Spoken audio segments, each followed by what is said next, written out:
Y acá, bueno, apariencia entonces es distinta de la belleza.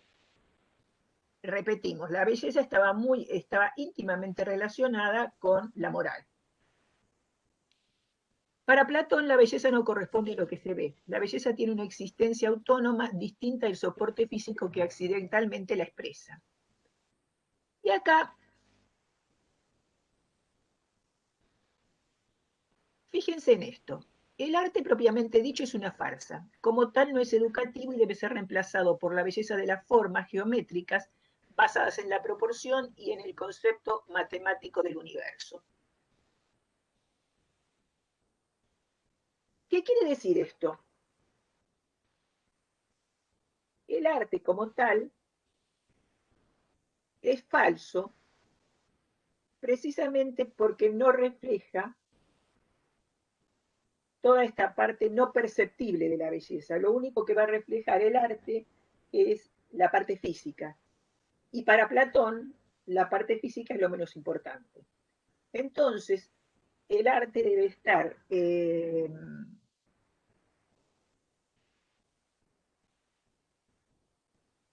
reemplazado por formas geométricas y por la proporción, que son las formas más abstractas y por lo tanto lo que más se van a asociar a ese concepto abstracto de lo que es la belleza.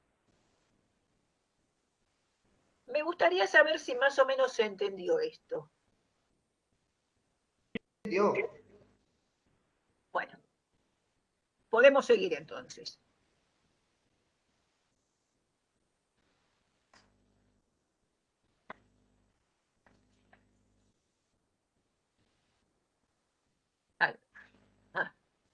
Bueno,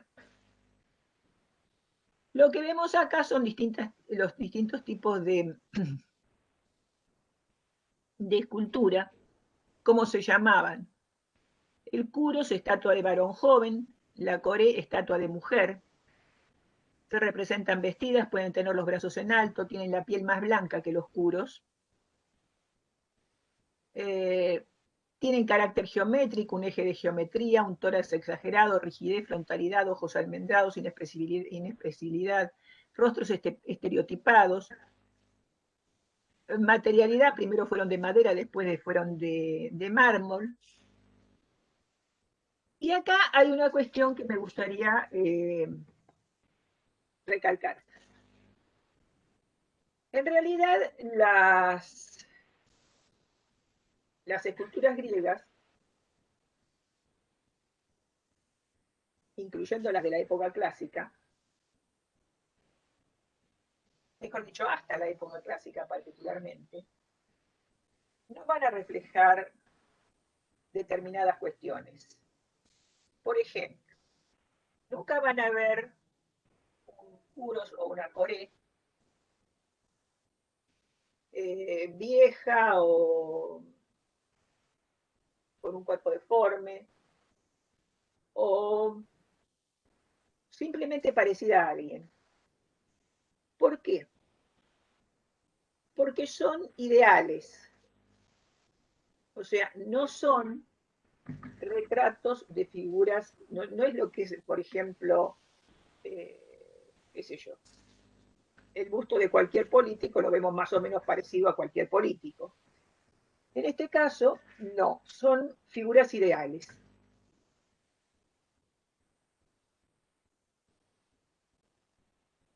Y esto refleja un poco el pensamiento que los griegos tenían de sí mismos. Ellos tenían la idea de una sociedad ideal, de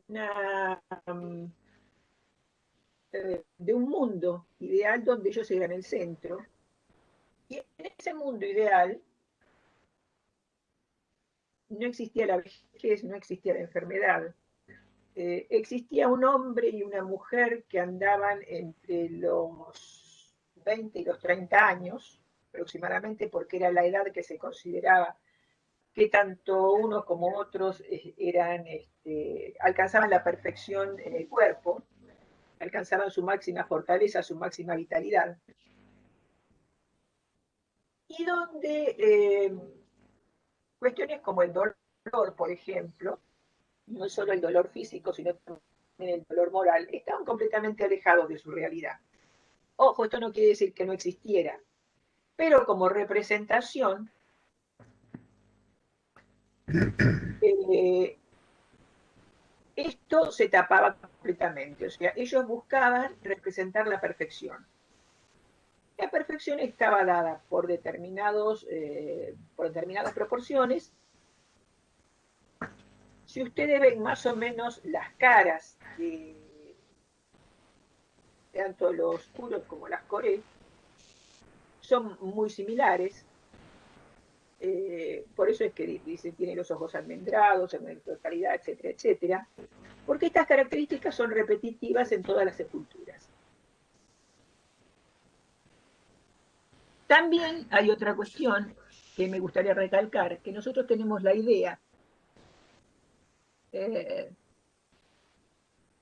bastante acentuada y bastante dirigida,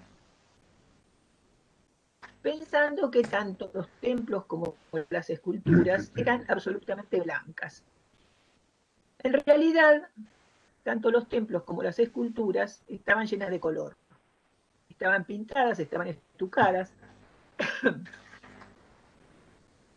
Como les decía, estaban coloreadas. Y este asunto de hacernos llegar a nosotros la idea de los templos griegos de una blancura blanco ala, tiene que ver con una idea política cuando muchísimos años después se toma la idea de democracia y la idea de incorruptibilidad como ejemplo, lo toman a Grecia. ¿Y qué color más puro hay que el blanco para señalar todo lo más puro, todo lo más democrático, todo lo más transparente? Entonces, si ustedes se fijan, esto lo van a ver el año que viene, en el neoclasicismo se van a representar, vamos a copiar los modelos griegos, pero no los vamos a pintar. O sea, precisamente porque lo que queremos demostrar es eso, es seriedad, es cuestión de legalidad, cuestión de pureza, etcétera, etcétera. En realidad, los griegos no eran ni tan puros, ni tan santos, ni mucho menos, como tampoco son ahora los edificios en los que se supone no hay corrupción y todo lo demás.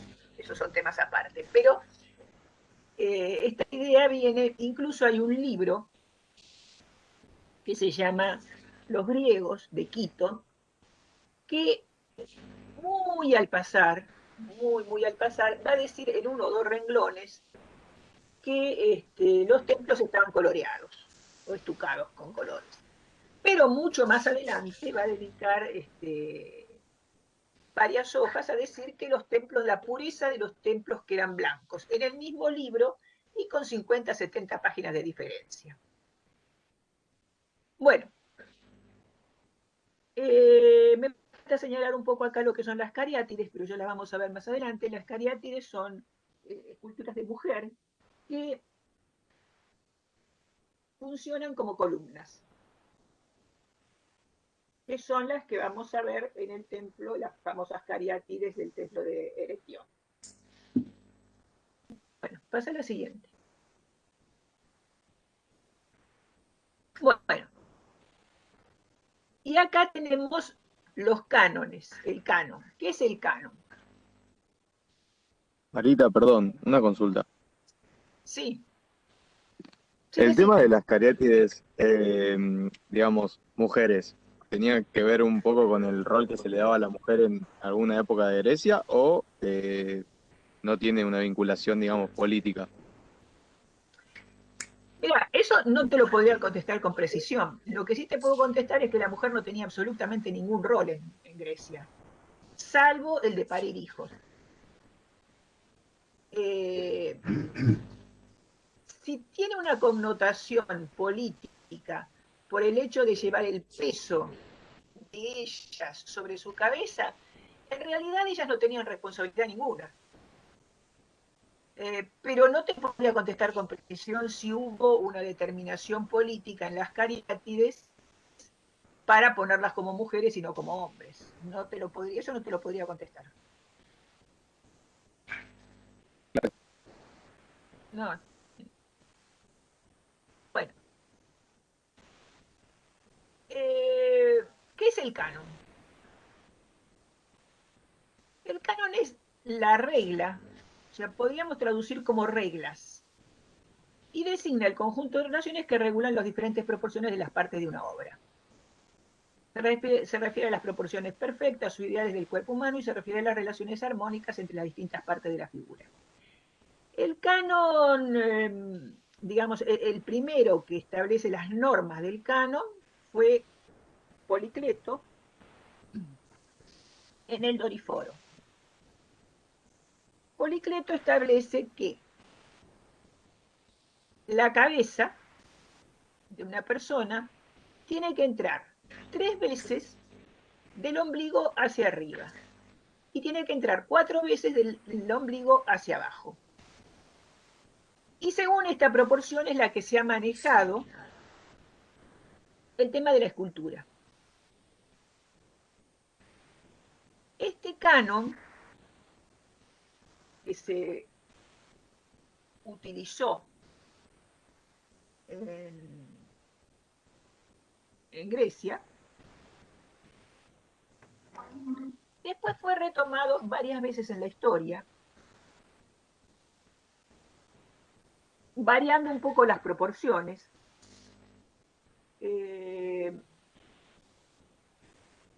estableciendo también medidas en el, no solo por el alto, sino también por el ancho, en relación al ancho. Y en el siglo I,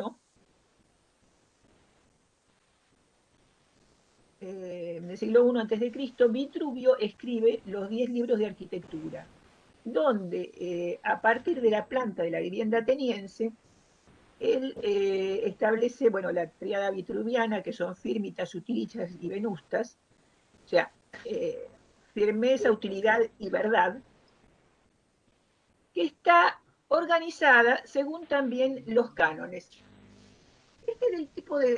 Esta cuestión de los cánones y de la medida en los griegos se va a repetir muchas veces, porque ellos son los primeros también que van a establecer, van a hacer la relación entre un objeto y su precio. O sea, yo tengo este par de anteojos vale 10 monedas.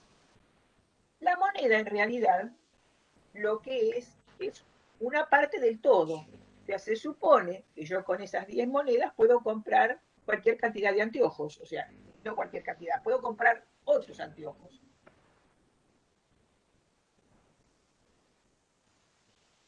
Esta idea de canon, esta idea de medir, también se va a traducir, por ejemplo, ellos eran muy comerciantes y comerciaban aceite, transportaban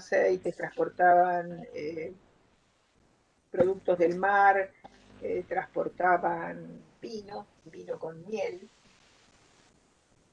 Entonces tenían las famosas ánforas griegas, en realidad no eran inocentes, componían también un canon y este canon tenía su medida. Entonces, esta jarra de aceite es igual a tantas monedas. Esta otra jarra es igual a tantas otras monedas. O sea, esta idea de medir todo y de establecer una proporción entre una cuestión y otra, nace particularmente de ellos. Más tarde, Leonardo va a retomar más tarde, digo, ya en el Renacimiento, Leonardo va a retomar la idea del hombre de Vitruvio, o sea, el hombre de Vitruvio sale de la idea de los 10 libros de arquitectura, donde se establece digamos, el canon de este. Le dije que había diferencias, había ciertas diferencias porque se habían encontrado como ciertas irregularidades, entonces se corrige, el hombre de Vitruvio lo corrige este primer canon. Leonardo va a establecer el segundo canon, que es lo que estamos viendo acá. A ver si se ve, se marca ahí, Alberto. Sí, yo te lo... Acá está. Puntero láser. Sí. Bien. Y mucho más tarde, muchísimo más tarde, y siguiendo siempre con esta idea de canon, y de medida y de proporción,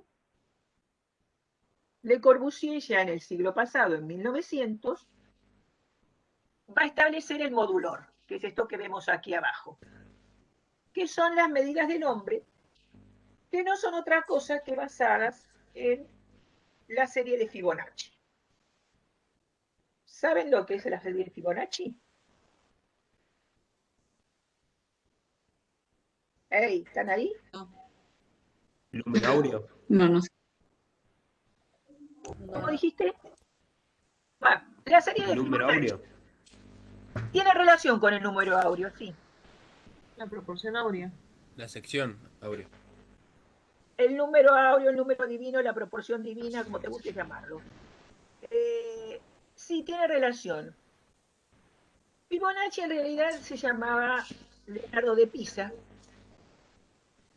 y estableció una proporción que curiosamente se va a ir repitiendo en muchísimas partes de la naturaleza. El ejemplo más claro de esto son ¿cómo se llaman? Los pétalos del girasol. La serie de Fibonacci dice así: el número anterior más el siguiente, por ejemplo, 0 más 1 nos da 1. Lo tenemos ahí. 1 más 1 nos da 2. 2 más 1, 3. 3 más 2, 5. 5 más 3, 8. 8 más 5, 13. 13 más 8, 21. Y así hasta el infinito. Pero resulta que ahí no termina la cuestión. Este número que se va a ir repitiendo, por ejemplo, creo que los pétalos del girasol empiezan de 21, o sea, 21 en la primera, digamos, el primer aro de pétalos y así sucesivamente van siguiendo la serie de Fibonacci. Pero ahí lo relacionamos también con el número áureo, la proporción divina o como quieran llamarlo. Si nosotros dividimos, por ejemplo, 21 dividido 13, en 21 dividido 13 no se ve tan claramente, pero si nosotros llegamos, por ejemplo, a 4 cifras, si las dividimos por su anterior, cada vez nos va a ir acercando mucho más al número áureo. Perdón, Marita. Sí. El 21 dividido 13 que vos dijiste da 1,615. A Bueno, partir del número 200 y pico es cuando te va acercando empiezan más. Porque el número áureo es 1,61, creo. 1,618. 1,618, 33 y algo así. Bien. A medida que va creciendo el número y lo vamos dividiendo por su anterior, este número se va haciendo cada vez más próximo a lo que es el número áureo.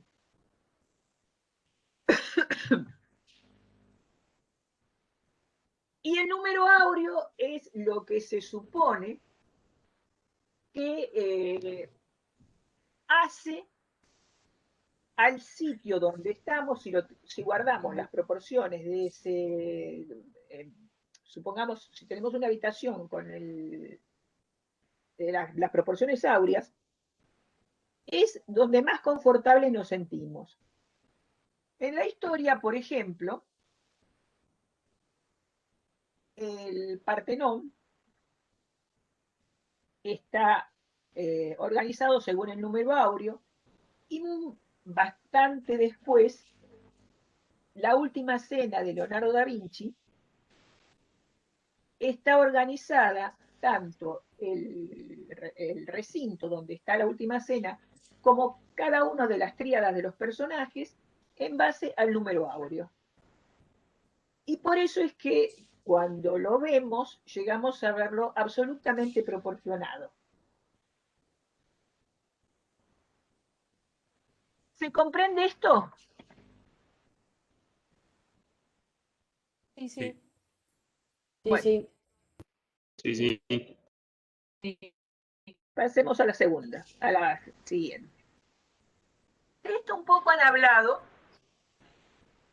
la clase anterior con Alberto y hablaron de tipo y modelo. Tipo, objeto ideal que reúne las características esenciales de todos los seres de igual naturaleza, mientras que el modelo es aquel objeto concreto que puede indefinidamente repetirse copiando precisamente todas sus partes. El tipo da origen a obras que no se asemejan entre sí, todo es preciso y está dado en el modelo. Todo es más o menos vago en el tipo. Álvaro J. Míguez y Cuatremar de Quinci son dos teóricos de arquitectura bastante muy conocidos. Lo que tenemos acá, como ustedes ven, son distintos tipos de templos. Y si bien son todos parecidos, tienen sus diferencias, o sea, no podríamos hablar de un modelo en este caso, en cada caso. Por ejemplo, tenemos el templo, el primero en Antis. Me lo vas marcando, Alberto, bien. Sí, estoy en eso. Que la diferencia es que se prolongan los dos laterales y encierran a dos columnas. El doble en la parte delantera, mientras que el doble antis es lo mismo, o sea, se prolongan los laterales, pero encierran a dos columnas posteriores y dos columnas anteriores. El tolo es el clásico templo circular. El próstilo es el que no se prolongan los laterales y tienen sus cuatro columnas como más libres. El anfipróstilo es el que tiene cuatro columnas anteriores y cuatro columnas posteriores y tampoco se prolongan sus laterales. Después, en cuanto a las columnas, a la columnata, tenemos, primero señálame períptero. El templo períptero que está rodeado de columnas, en este caso es un templo. ¿Cómo sería ver esto? De acuerdo a lo que vimos antes. A ver, ¿quién me contesta?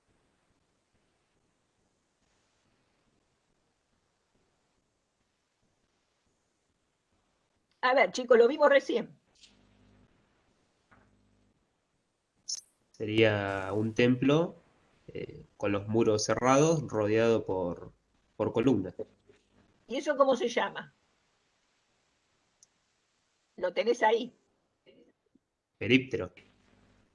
Períptero es el de abajo, pero además de ser períptero, ¿qué es? Doble antis. Doble antiperíptero. No, no es próstilo, porque fíjate que se prolongan los laterales. Próstilo sería el de al lado y el que le sigue. ¿Se entiende? Ahí está. Bien. El díptero, que es el que está del otro lado, es exactamente igual a ese, pero tiene doble fila de columnas que lo bordean. ¿Se entiende? Entonces sería un modelo también doble antis, pero díptero.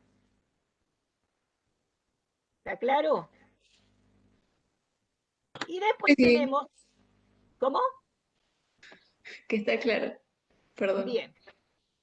Después tenemos el pseudoperíptero y pseudodíptero. ¿Por qué pseudo? A ver si lo deducen ustedes. Porque las columnas están pegadas a la pared. Porque tiene columnas a los Exactamente. costados.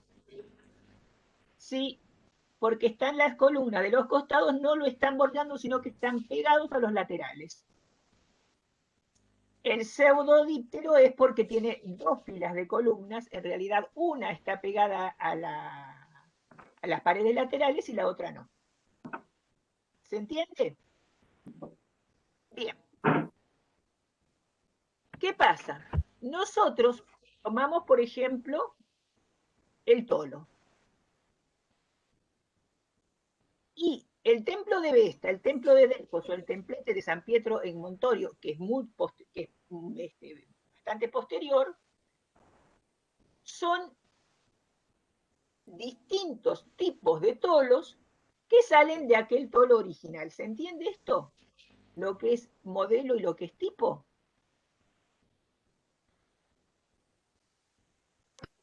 ¿Queda claro? Sí. Sí. Bueno, sigamos.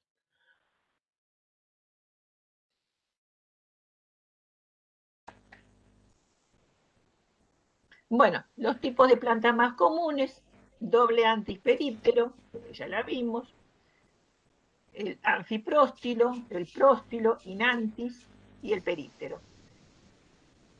La parte cerrada, Perdón. no, la parte cerrada es la naos o nave. Generalmente es el lugar donde está la escultura. Naos o sella es lo mismo. Generalmente es el lugar donde está la escultura de la diosa o el dios al que está dedicado el templo. Y otra parte interesante para que la vean ustedes es lo que es el opistodomo y el pronaos. El pronaos, como su nombre lo indica, es antes de la nao o antes de la sella. En la parte de adelante es un templo inantis, porque se prolongan los laterales, y ese espacio que queda allí, eso es el pronaos. Después viene el naos o la sella, y después, a continuación, sí se prolongan también en la parte trasera, los dos laterales, ese espacio se llama opistodomus. Bueno, después los templos son los que son las plantas más comunes, más generalizadas. Pasa a la siguiente. Bueno.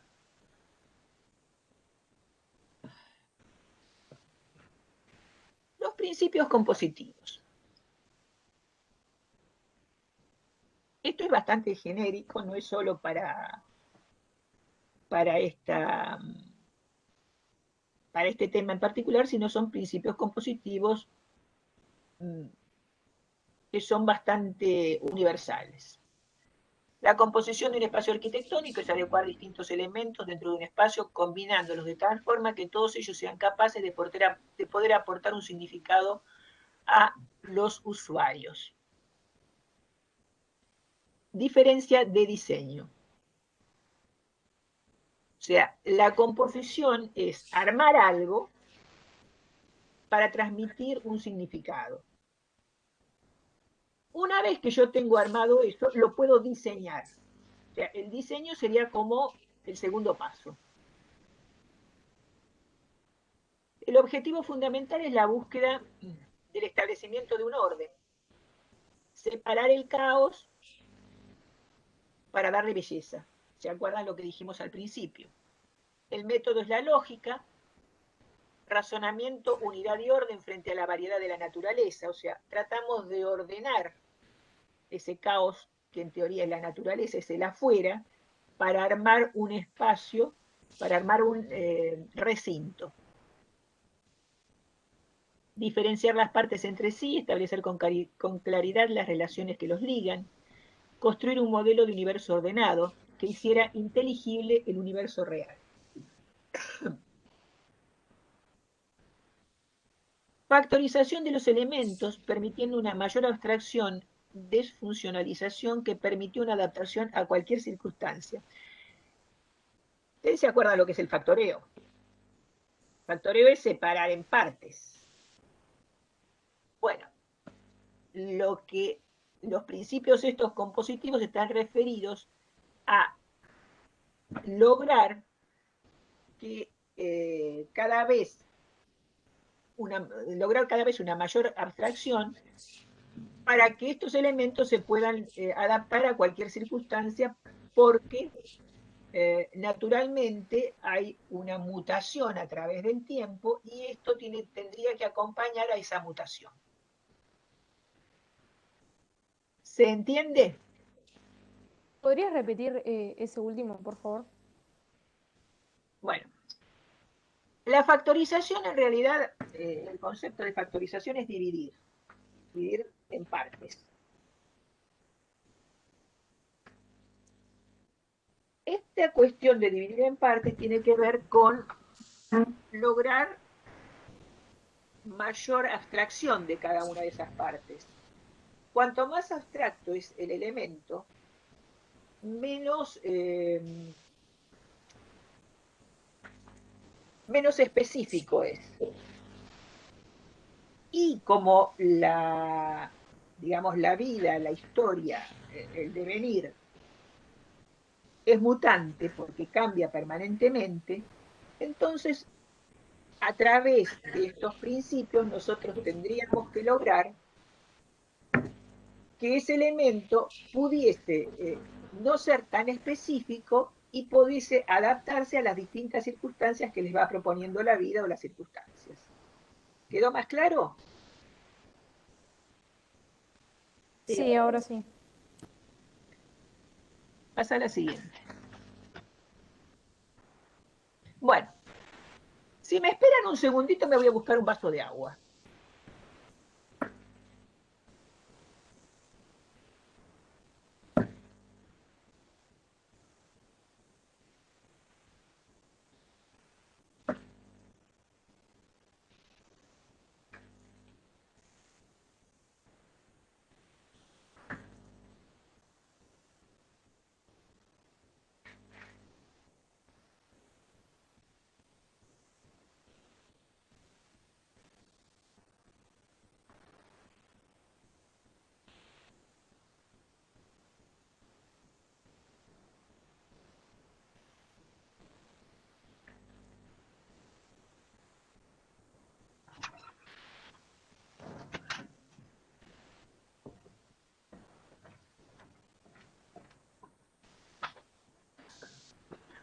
Ya volví. Bueno. Vamos a empezar ahora con la historia propiamente dicha de Atenas. Y cuando digo Atenas, no digo Grecia. En realidad, Atenas era una ciudad-estado que en algún momento se hizo hegemónica y se destacó sobre las otras ciudades como Delfos, Mileto o Esparta. Nosotros vamos a referirnos al siglo de oro de Atenas, y este siglo de oro de Atenas estuvo regido por Pericles, que es este señor que vemos acá, ¿no? Ahí.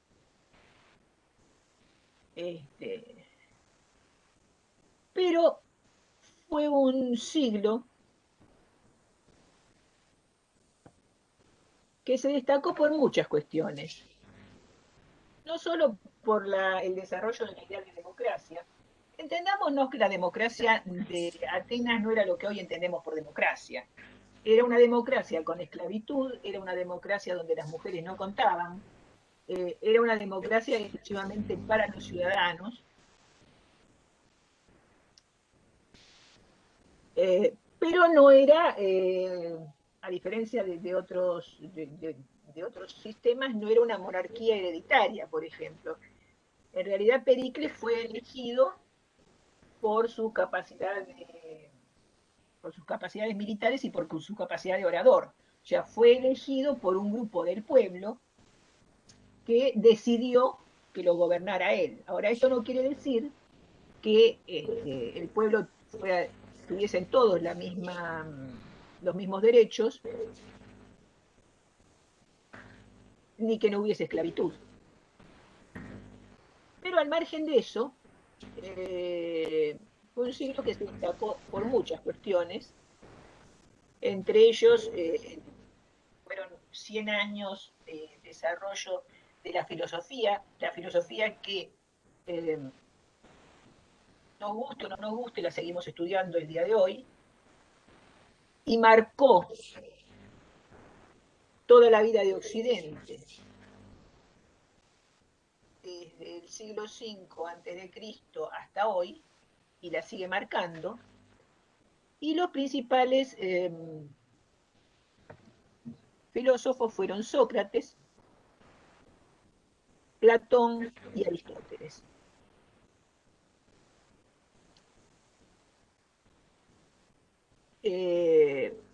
Cada uno se destacó por determinadas cuestiones. Sócrates tenía que ver, ustedes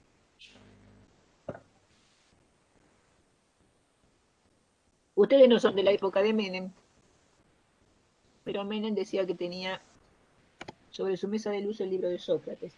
Medio difícil porque Sócrates nunca escribió ningún libro. Pero bueno, eso al margen. Sócrates ensayaba lo que se llama la mayéutica, que era el hecho de sostener que cada uno dentro de sí, a ver, creo que esta comparación va a ser mejor. Él lo comparaba con un trozo de mármol. El trozo de mármol, así como está en la naturaleza, no dice nada. Pero si el escultor lo trabaja, va a sacar una escultura que de hecho ya estaba implícita en el trozo de mármol. Sócrates sostenía que el conocimiento estaba dentro nuestro y que a modo de partera había que hacer parir ese conocimiento para que se conformara, haciendo el paralelismo con el mármol, en esa escultura. Y para esto, uno de los métodos empleados era la ironía socrática, que mediante la ironía, mediante preguntas irónicas, él iba sacando el razonamiento de sus discípulos. Platón sí escribió, y digamos, sus principales obras donde desarrolla todo su pensamiento son los diálogos, el banquete, la república y Fedro, entre otros. Aristóteles, el cuerpo aristotélico, la lógica, física, metafísica, ética, política, poesía, de los tres, o sea, cada uno fue discípulo del anterior. Aristóteles era el más joven, y Aristóteles fue el maestro de Alejandro Magno. Ya vamos a ver después, cuando lleguemos a esa etapa. También estaban los poetas, que son los de la poesía clásica, Esquilo, Sófocles, Eurípides, Aristófanes. Algunos son dramáticos, otros son comedias, algunos son en poesía, otros no, pero en general hubo un gran desarrollo de la literatura también en ese momento. Y los historiadores, que fueron los primeros que se ocuparon también de relatar hechos, acontecimientos históricos, y que por eso, gracias a ellos, conocemos mucho de la historia de Grecia. Heródoto, Tucídides, Jenofonte. Y después también tuvimos grandes artistas y arquitectos en esta época, en este siglo de oro. Ictinos, Calímaco, Fidias, Mencicles, Medias y Mirón. Muchos de estos fueron los que trabajaron en la Acrópolis, particularmente Fidias, el que hizo todo el frontis del Partenón,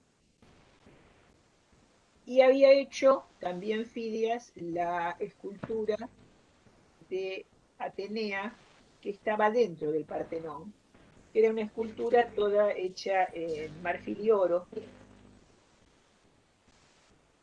por el cual Pericles y Fidias, que eran muy amigos, fueron acusados de corruptos.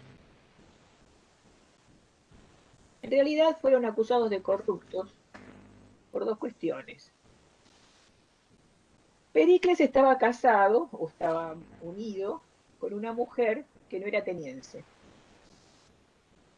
Cosa que ya era muy mal vista, porque para ser realmente ateniense vos tenías que estar unido a otra ateniense y tener hijos que tuvieran padre y madre ateniense. Fidias se enamora de una, ¿cómo se llaman? Una etaira. Una etaira, exactamente. ¿Qué son las etairas?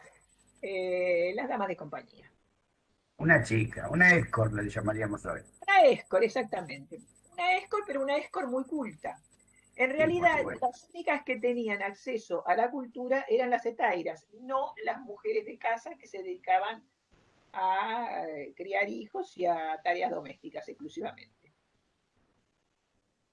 Esto estuvo muy mal visto y entonces perdió mucha popularidad Pericles. Pero además el problema vino con Fidias porque en la estatua de Ateneas, en el escudo que tiene Ateneas, que era de oro, había grabado la cara de Pericles.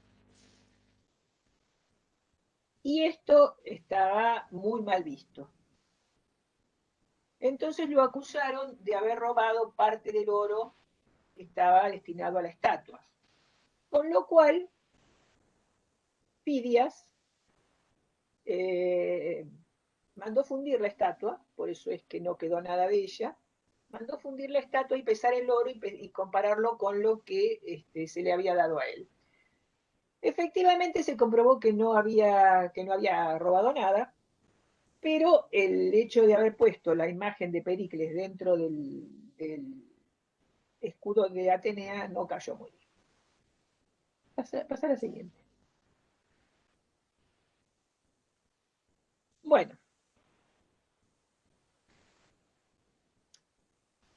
Lo que están viendo acá es ¿no hay otra anterior donde está? ¿No te saltaste ninguna? No. Bueno, está bien. No importa, no importa. No, dejan, está bien. Lo que están viendo acá en amarillo, no sé si lo ven por ahí, y los cartelitos rojos, es la idea de expansión que tenían los griegos.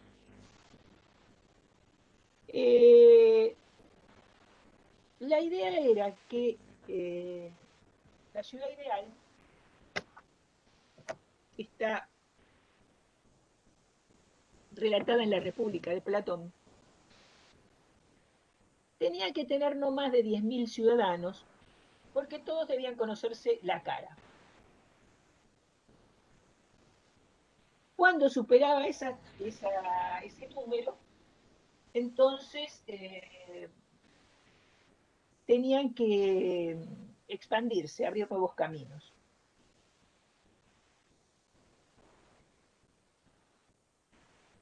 Marca dónde está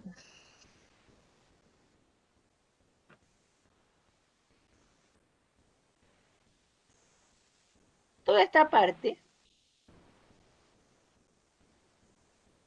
Es los lugares, ya lo vamos a ver con más detalle, es los lugares donde están las primitivas ciudades griegas.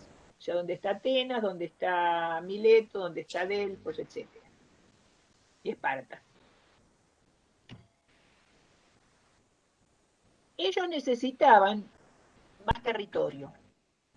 Entonces, establecieron dos formas de expandirse. Una fueron las cleruquías y otra las apoliquías.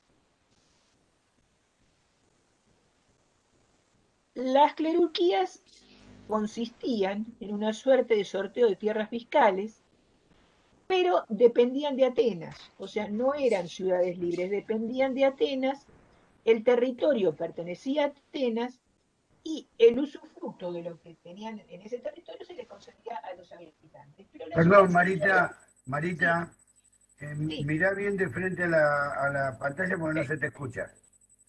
¿En dónde se quedó? Sin escuchar.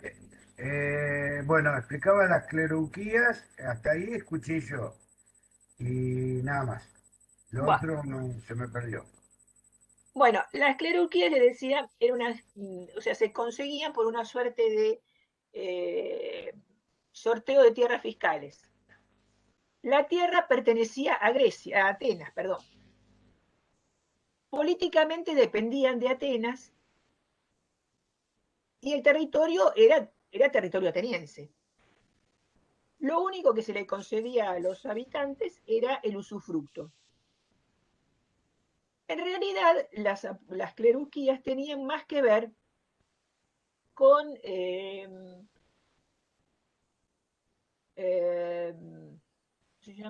serían postas militares, ya que lo hacían para proteger el territorio y para ganar más tierras ellos. Y después estaban las apoliquías.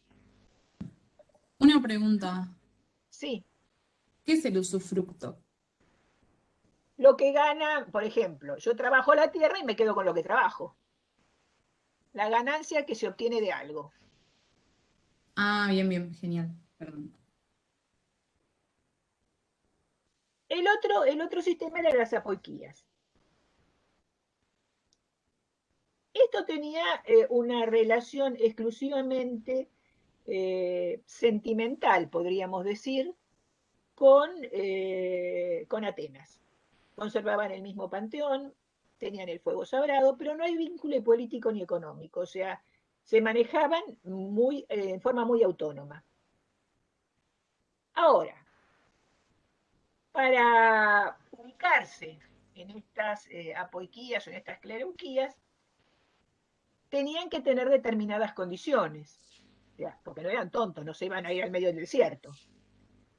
Tenían que tener fácil acceso al mar, o sea, los griegos han sido siempre grandes navegantes.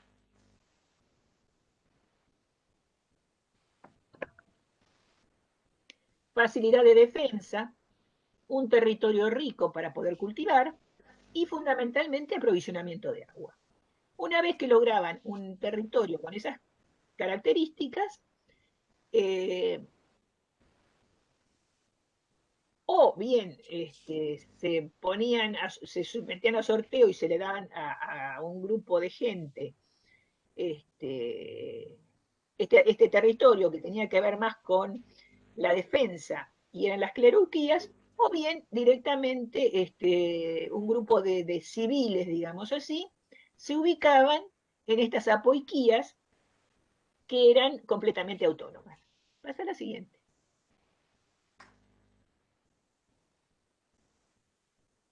Bueno, acá vemos la relación de Atenas, la vemos acá, Delfos, que era, ¿se acuerdan que le dije el auriga de Delfos, donde estaba el santuario? Esparta, que fue siempre el Boca River de Atenas y Esparta era el Boca River, ¿no? Y Mileto, que ya la vamos a ver porque es una ciudad muy particular. Acá tenemos Atenas, acá tenemos Italia, la bota de Italia. Para este lado tenemos Turquía, las islas griegas y por todo este territorio, bueno, lo que veíamos antes, donde se distribuyeron las clerarquías y las apoiquías. La ciudad de Atenas en particular, y Grecia en general, o sea, la zona que hoy conocemos como Grecia, tiene ciertos recursos naturales que la hacen todavía hoy muy famosa. Por ejemplo, se destaca, en la flora se destaca el olivo, el manzano, el ciprés, el álamo, las avellanas, el fresno, los higos, el laurel, la palmera datilera, el roble, la vid, cereales, algodón, papiro. Particularmente la vid y el olivo, el aceite griego y los vinos griegos son famosos hoy en día, también los dátiles griegos. En la fauna se destacan las cabras, las ovejas, el ciervo, el faisán, las abejas y la fauna marítima. Las abejas se usaban, la miel que producían las abejas se usaban mucho para hacer un tipo de vino dulce que ellos vendían mucho, sobre todo a la parte de lo que fue después el Imperio Romano. Y además usaban mucho la lana de cabra, la lana de oveja, para hacer después las túnicas, para hacer los abrigos que ellos usaban. Los minerales, el cobre, el estaño, la plata, el oro, el hierro, arcillas, mármoles, etc.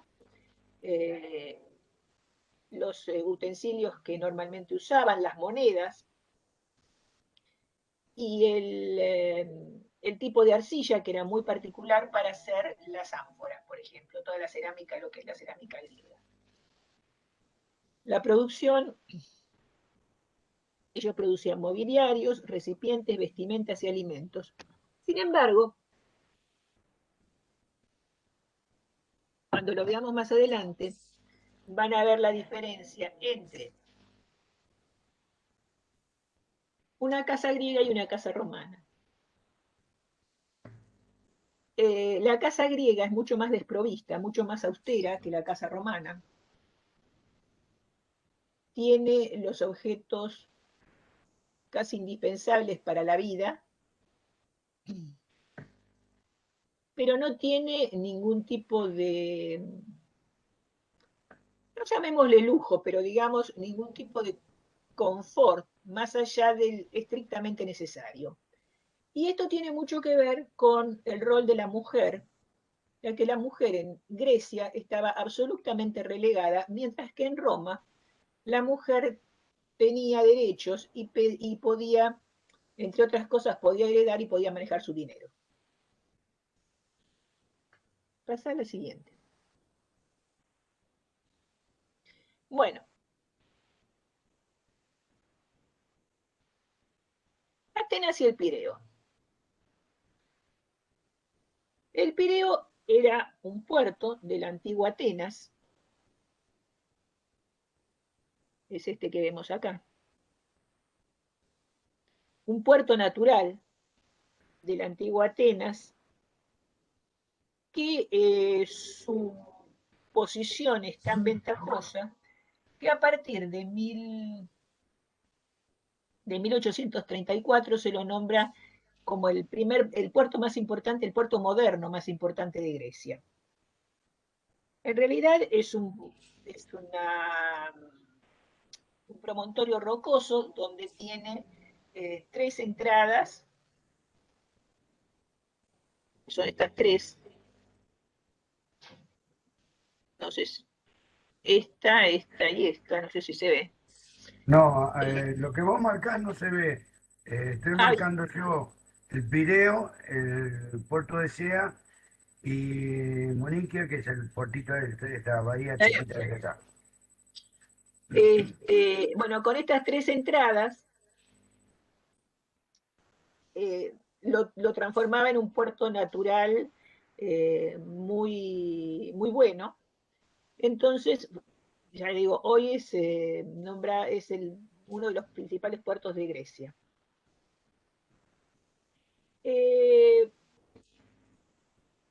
Poco a poco se va desarrollando el Pireo como un apéndice de la ciudad de Atenas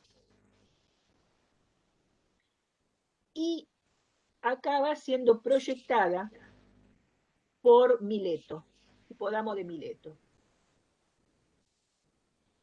Fíjense ustedes la diferencia entre lo que es la ciudad de Atenas y lo que es la ciudad de Mileto. Una es una ciudad orgánica y la otra es una ciudad planificada. Vemos perfectamente los ejes de las calles. Tenían calles entre 8 y 5 metros de ancho. Los muros, o sea, el muro largo que une el Pireo con Atenas fue un muro construido entre el 461 y 457 por motivos de seguridad para evitar ataques, o sea, siempre estaban pendientes de los ataques de los persas o de los ataques de espartanos. Entonces, construyen los muros para unir la ciudad del Pireo con la ciudad de Atenas y así no tener mayores inconvenientes en las idas y venidas.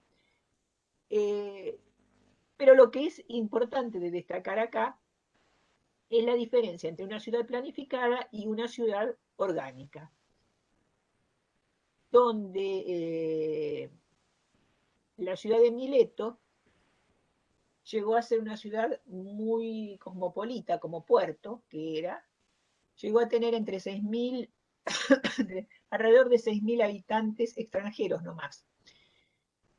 Y llegó a ser uno de los principales puertos de esclavos después, más adelante, digamos, en el helenismo, se convirtió en el principal puerto de esclavos de toda Grecia.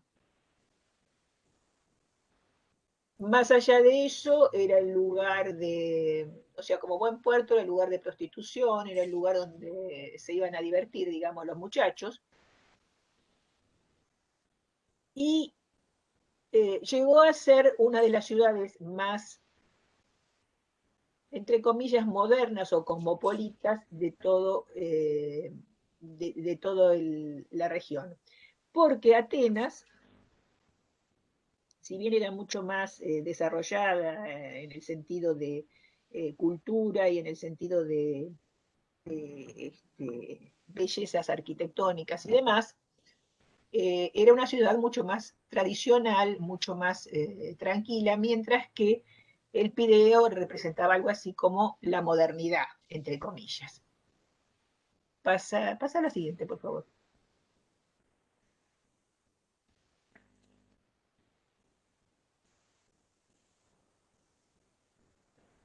Bueno, lo que vemos acá es un plano de la ciudad de Atenas.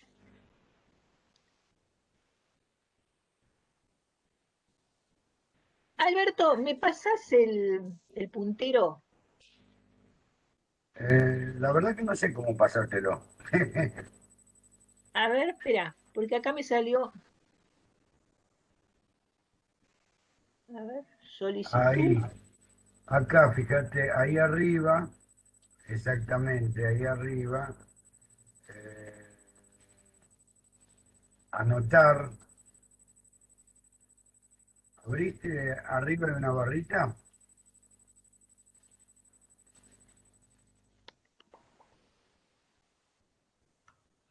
No. Ah, pará, sí, acá la tengo, solicitud de anotación, aprobar. Listo, ya la tenés. Ah, ok. Bueno, Ahí te apareció una barrita con lápiz sí, y qué sé yo. ya lo Bien. encontré, ya lo encontré. Bueno,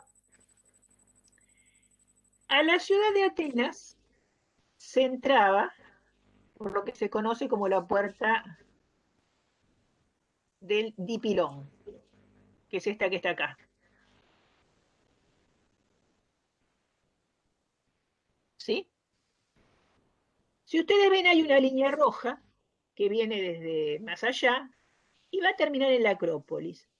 Esto tenía que ver con esta vía roja que ven acá, era la vía panatenaica. La vía panatenaica venía desde otras ciudades, desde otras ciudades-estado. ¿Saben lo que es una ciudad-estado, no? Tenía su propio gobierno, ¿no? Como que tiene su propia, claro, su Bien, propio gobierno. exactamente. Bueno, venían desde otras ciudades-estado porque una vez al año se hacían la peregrinación por la Panatenaica y venían de todas las ciudades hacia la Acrópolis. La Acrópolis es esta que está acá y era el centro religioso más importante de toda la región. Estas peregrinaciones tenían que ver con los ritos eleusinos, que eran rituales así bastante extraños. No se sabe muy bien en qué consistían, pero tenían que ver con eh, alucinaciones, con el uso de hongos alucinógenos y demás. Fíjense que esta vía panatenaica cruza en forma diagonal el ágora. El ágora era el otro centro importante de Atenas. El ágora era el centro cívico de Atenas, mientras que la Acrópolis era el centro religioso. La vía panatenaica atraviesa diagonalmente el ágora y continúa hasta entrar a la Acrópolis. Las otras partes de Atenas tenían que ver con la zona residencial, que es esta que vemos acá, tenía que ver con el Nix y tenía que ver con el Aerópago. El Nix era una especie de el lugar donde se reunía la asamblea, donde decidían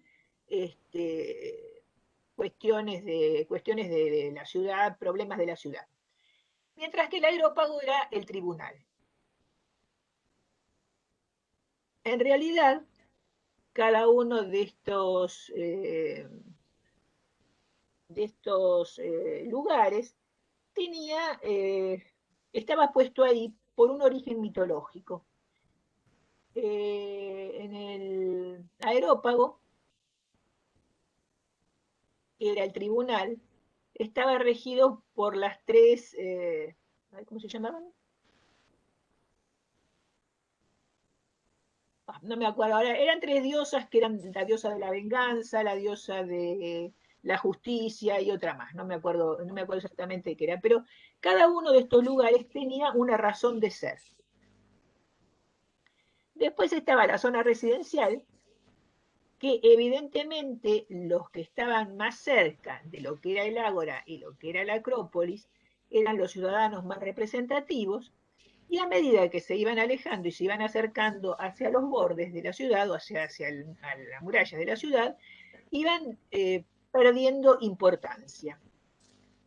Otro lugar interesante también era el Carameicos, que es este que está acá.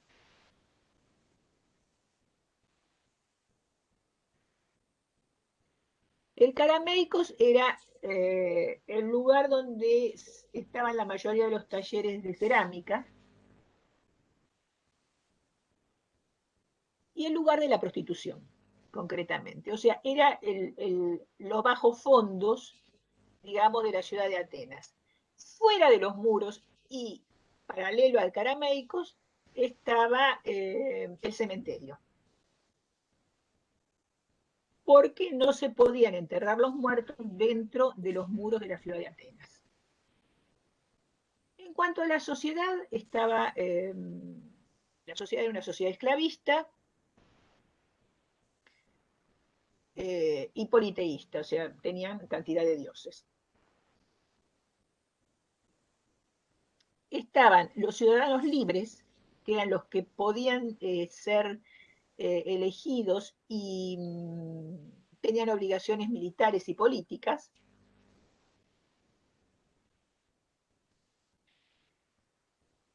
Tenían derechos políticos,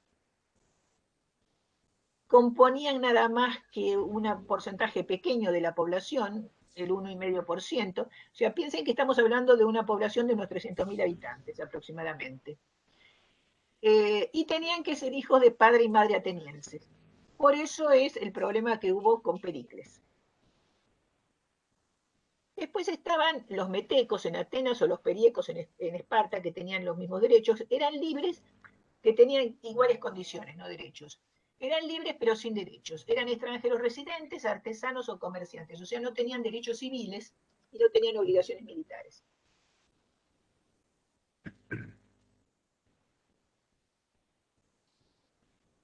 Los clereucos, de ahí viene la palabra clereuquía, eran militares enviados a las clereuquías por cuestiones de defensa, fundamentalmente, para establecer sus bases en distintos territorios, distintos territorios. Y los esclavos, que no tenían absolutamente ningún derecho, que podían pertenecer al Estado, que podían ser particulares, de gente rica, por supuesto, eran prisioneros de guerra, eran hijos de esclavos, producto de raptos o de deudores, pero no tenían todos el mismo tratamiento, o sea, dependía de su trabajo cómo iban a ser tratados. Por ejemplo, podían ser preceptores, podían ser médicos, agricultores, mineros, etc. Los más bajos eran los mineros o los policías. Eran quienes, en realidad, los atenienses vivían mucho del producto de la tierra. Entonces, en el caso de tener esclavos, los que se ocupaban de cultivar la tierra eran los esclavos, porque no estaba muy bien visto que los ciudadanos se ocupasen en esas tareas.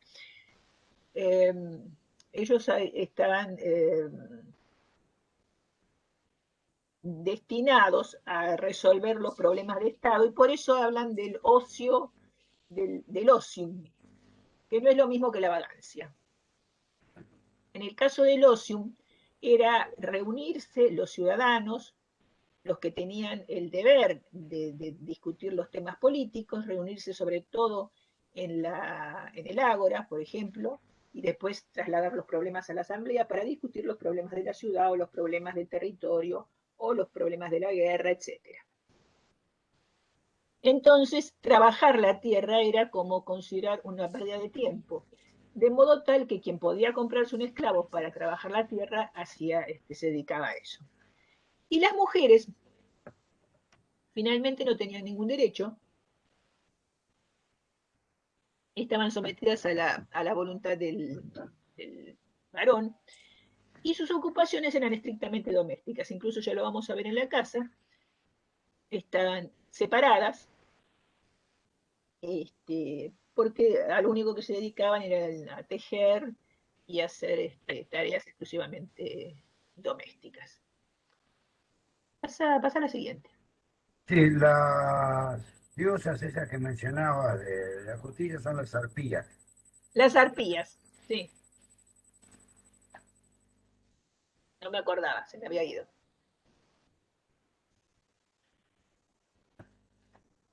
Bueno, si puedo pasar, va a ser bárbaro.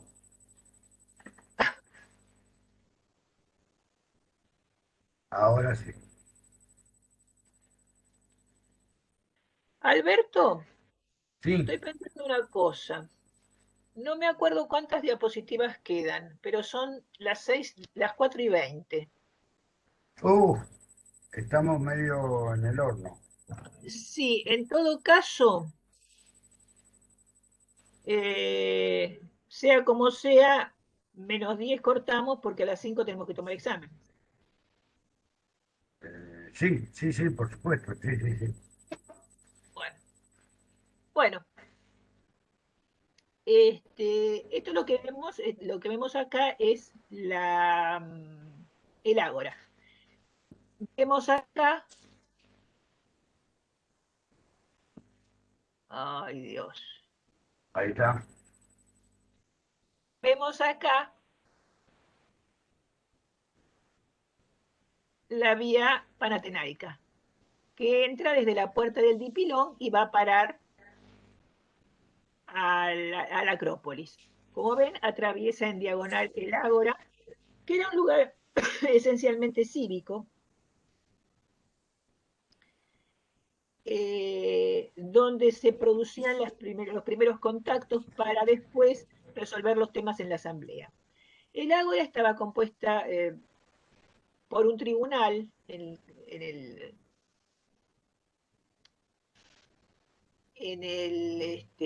lo que es el número 1. Este tribunal después se deshizo y quedó el ágora más, más libre. Los principales elementos, bueno, aparte de la seca, que es la Casa de la Moneda, que está acá, la fuente, etcétera, los principales elementos son las estoas, que son esta de acá, esta, ¿dónde hay? Esta otra, sí, esta, acá tenemos otra.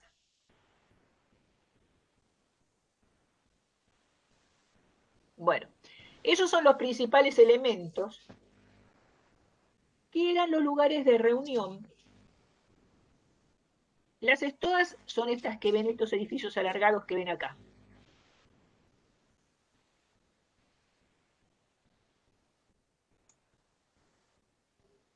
Perdón, ¿qué son los estados? Ahora les explico. Ah, ok, Las, perdón.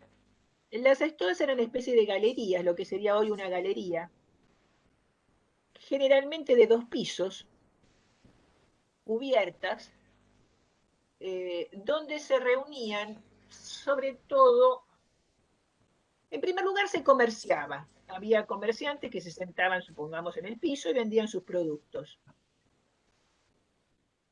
Pero además estaban los que eran los escribas,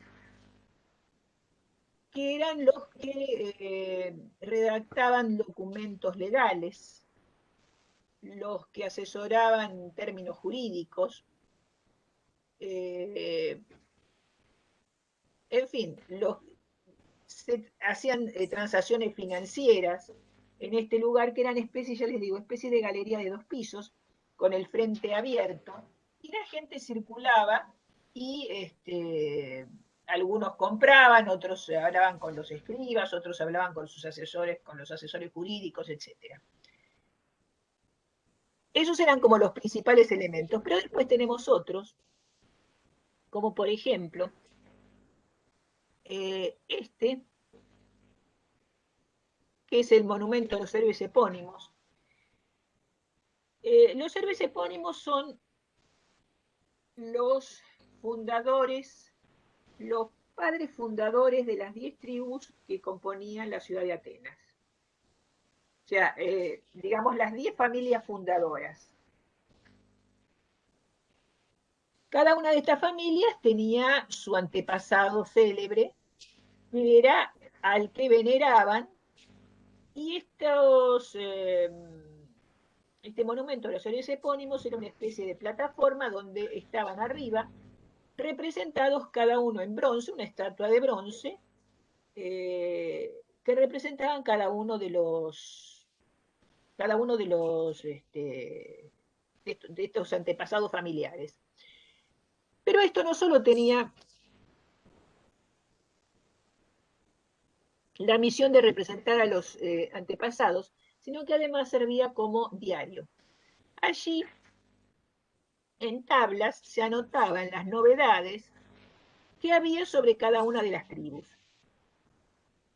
Por ejemplo, se murió fulanito, menganito se va a vivir en una clereuquía, nació el hijo de sultanito. Ese tipo de cosas se ponían en unas tablitas y se dejaban abajo de cada uno de los representantes de cada tribu, entonces los otros iban y se enteraban.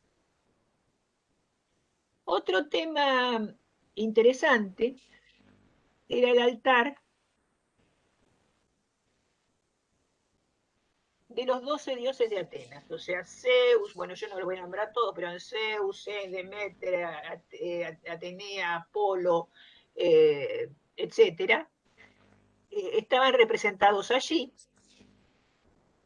Y en este lugar también, en este especie de templo, era el lugar donde se hacían los ruegos. Por ejemplo, cuando acusan a Pericles y a Fidias, cuando acusan a Pericles y a Fidias de haber robado, de haber estafado, van los amigos de Fidias y de Pericles a instalarse en el templo para pedir que no se los acuse.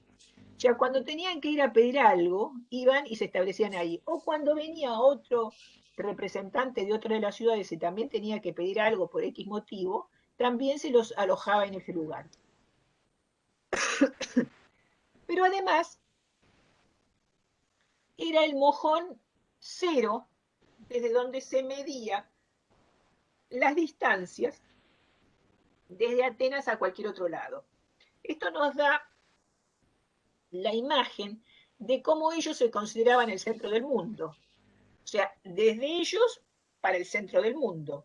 O sea, el origen estaba en ese punto cero y desde allí se medían las distancias.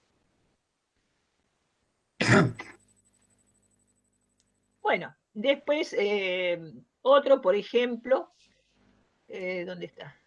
A ver, acá.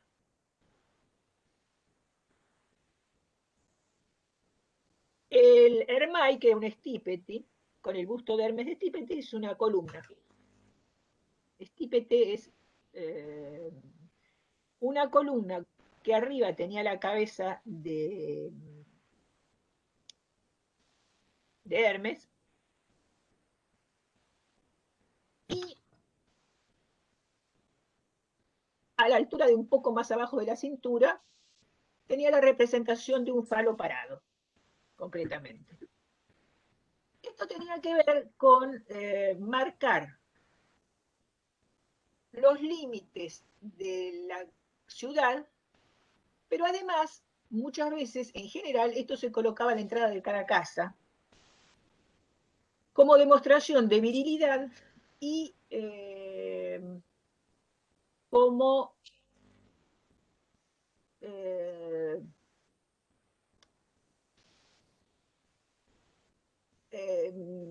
una especie de filtro para la mala suerte. En realidad tendría que haber dicho erecto, no parado, pero bueno, no importa. Fue como académico. Lo cierto es que se ponía contra la mala suerte y con eso demostraba además de la virilidad de quien habitaba la casa. Pero además se ponía en las entradas de las ciudades con el mismo fin. Bueno, después lo demás, el buleterium que era este que está acá, el buleterium nuevo y el buleterium antiguo, era el lugar, donde se reunía la Bulé, que era una especie de lo que sería el Congreso hoy. Allí se decidían las leyes, o sea, primero se discutían en la asamblea y después se pasaban a votación en lo que era el bulé. El bulé en el buleterio, en un bulé, se reunían aproximadamente 500 personas y allí votaban por las leyes que se aprobaban, o si se iba a la guerra, o si no se iba a la guerra, etc. Bueno, pasa a la siguiente porque lo demás son... Creo que ya lo nombramos todos, más o menos.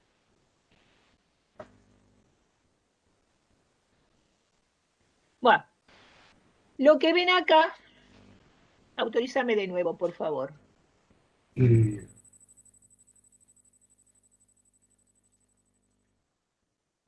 Lo que ven acá es precisamente la imagen de una estoa, esta también. Esta es la planta de la estoa.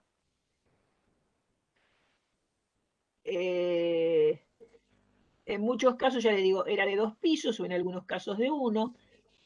Se sentaban entre las columnas, cada uno tenía su lugar, y allí se hacían distintos intercambios comerciales. El altar de los héroes epónimos lo tenemos acá, y el altar de los 12 dioses es este que está acá, que tenía lugar para recibir gente que se quedara a dormir allí.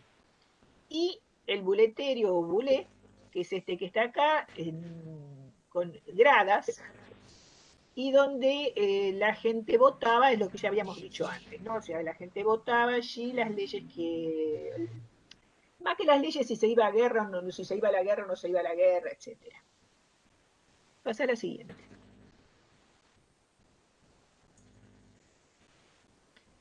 Bueno, y acá llegamos a la Acrópolis, o ciudad alta. Acrópolis significa ciudad alta, ¿no?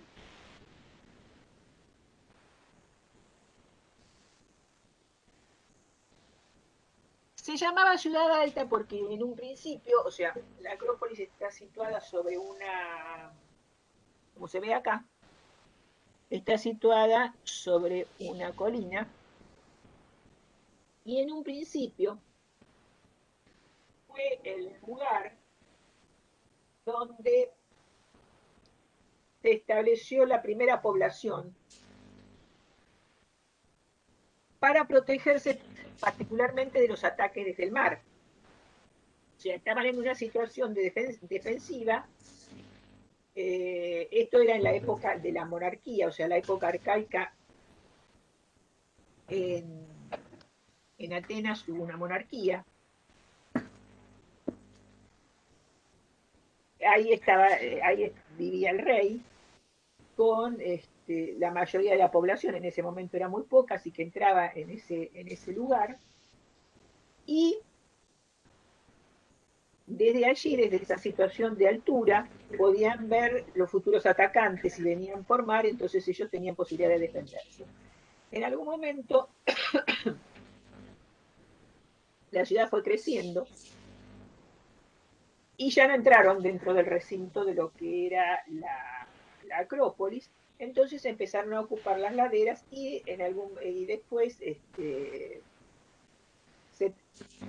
después de varias idas y venidas, que no fueron muy pacíficas, que digamos, se establece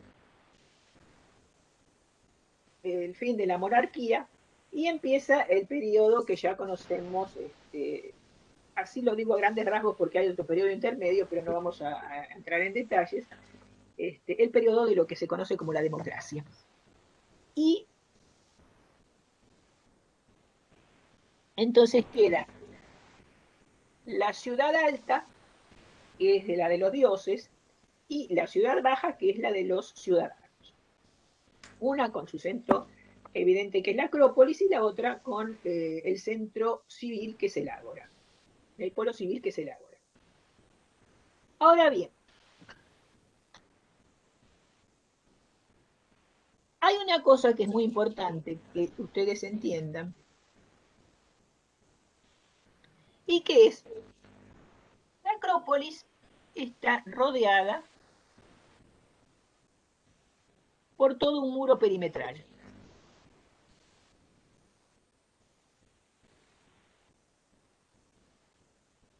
Dentro de ese muro es lo que conocemos como témenos. El témenos es el lugar sagrado. La tierra consagrada. ¿Qué diferencia a la tierra común de lo que es la tierra dedicada a los dioses? El témenos también está hoy, o sea, por ejemplo, en la religión católica, la superficie que ocupa la iglesia es el témenos, que coincide, en este caso, con la iglesia.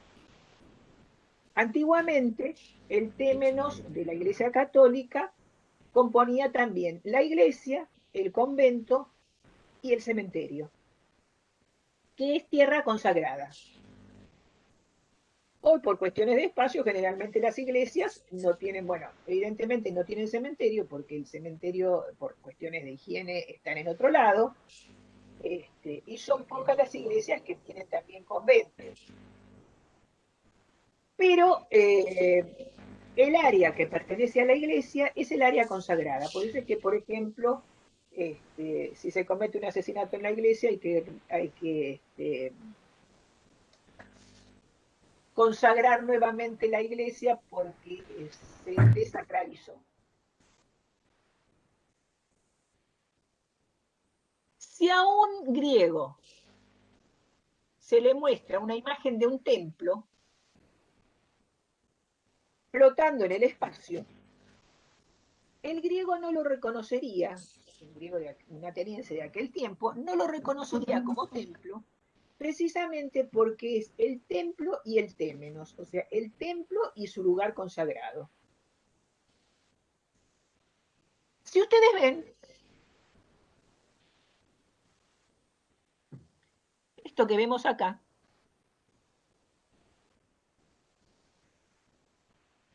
es el teatro de Dionisios.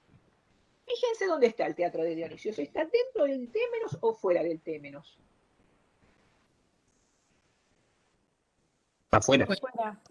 Afuera. ¿Por qué está fuera del témenos? Porque Dionisios era un dios que no estaba muy bien aceptado. En realidad, el dios más aceptado era el dios Apolo. ¿Se acuerdan que, creo que fue Alberto o fui yo que hablamos de lo apolíneo y lo dionisíaco? ¿Se acuerdan de eso? Sí, sí. Bueno, Apolo tiene todo que ver con la luz y el intelecto, mientras que Dionisio tiene que ver más con la oscuridad y con la sensualidad. De hecho, las fiestas dionisíacas eran orgías, lo que se conoce hoy como una orgía. Sin embargo, en algún momento lo aceptan a Dionisio como un dios que rige, o sea, cuando hablamos de los ritos eleusinos, también los ritos eleusinos tenían mucho que ver con las fiestas de las celebraciones a Dionisio, que en Roma se llamaban bacanales, por Baco, y tenían que ver con los días de, ¿cómo se dice? Los días de cuando se sacan todos los instintos afuera, catarsis.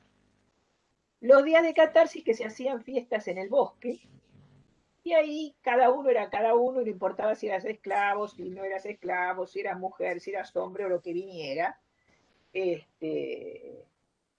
Eran 3 días que se liberaba, era un día de liberación de todos los instintos. 3 días de liberación de todos los instintos dedicados a Dionisios. Eso lo aceptan como contrapartida de el dios Apolo, entonces lo incluyen dentro de la Acrópolis, pero no dentro del terreno consagrado. Entonces a Dionisios lo dejan afuera. Pero está cerquita, está ahí pegadito.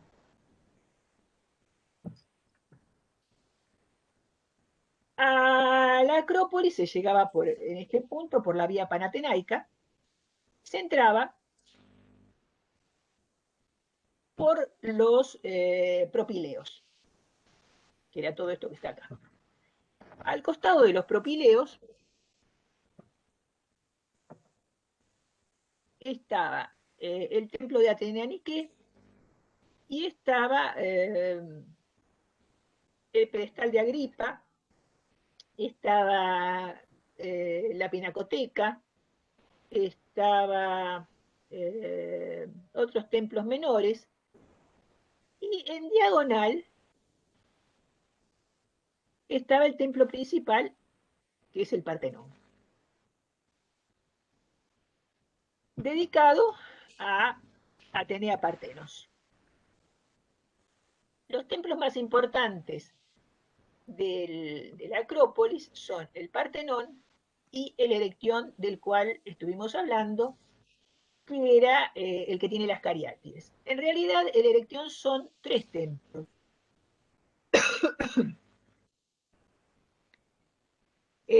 Uno que está dedicado a Erecteo, que era se supone, primer rey de Atenas, el fundador de Atenas.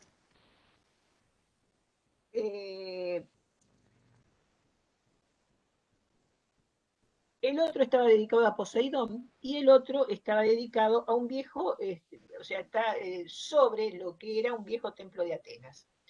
En realidad esto fue muy ayudado por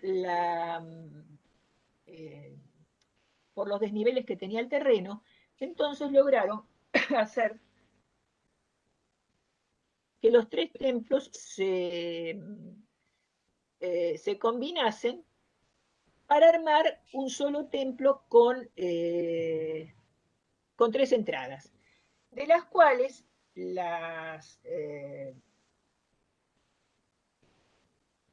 los laterales son sin columnas, por eso es un templo áptero, o sea, no tiene columnas, y es de estilo jónico.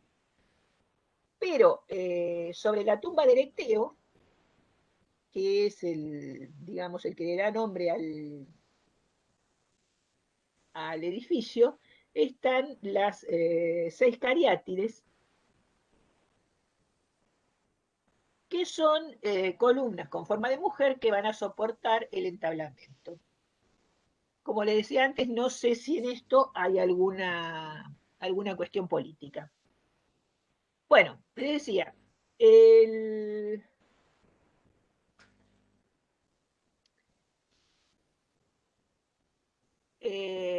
por afuera de la Acrópolis tenemos el Odeón de Pericles. El Odeón era el lugar, o sea, el Odeón se imaginan lo que es, el lugar donde se escuchaba música. Después el Teatro de Dionisios, el templo de Asclepión, que es el templo dedicado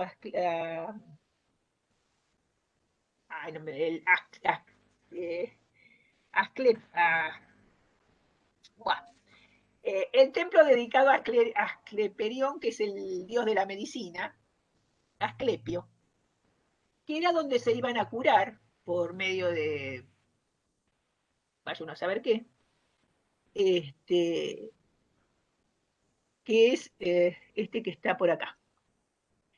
Después tenemos el pórtico, un pórtico que llegaba hasta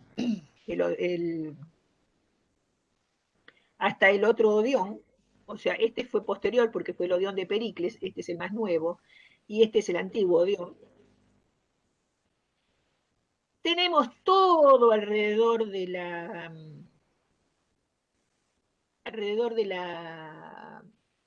Acrópolis, tenemos lo que se llama peripatos. El peripatos es el camino. Tenemos un camino que rodea todo eso. Y tenemos otro camino que va desde el Teatro de Dionisios hasta el Viejo Dion, que también constituye un camino que se va a unir después hacia que se va a unir también a la entrada. O sea, el camino es todo este, ¿no?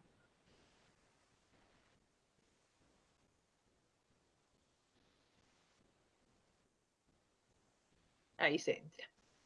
Bueno, como les decía, los templos más importantes son estos. A ver, pasa a la siguiente. Quiero ver una cosa.